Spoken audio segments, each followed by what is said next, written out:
সৌদির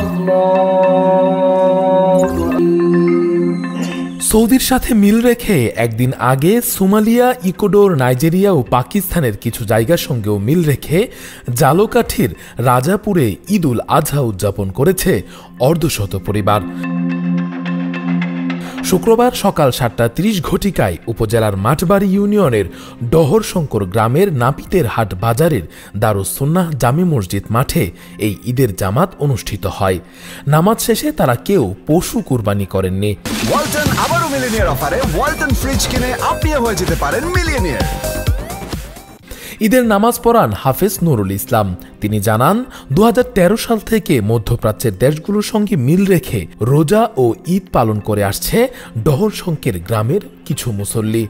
এরই ধারাবাহিকতায় শুক্রবার সকালে মসজিদের মাঠে ঈদের নামাজ আদায় করে অর্ধশত পরিবার সহ আশেপাশের মুসল্লিরা। নামাজ শেষে বিশ্বের মুসলিম উম্মাহর জন্য দোয়া করা হয়। এ বিষয়ে মুসল্লি নূর নবী বলেন, কোরআন ও সুন্নাহর ভিত্তিতে যতটুকু চলা যায় ততটুকু চলার চেষ্টা করি। পুরো বিশ্বে যদি একদিনে শুক্রবার হতে পারে, তাহলে আমরা কেন একই দিনে ঈদ পালন করতে পারবো না? তিনি আরও বলেন, এখানে মহিলাদের জন্য নামাজের ব্যবস্থা করা হয়, আলহামদুলিল্লাহ।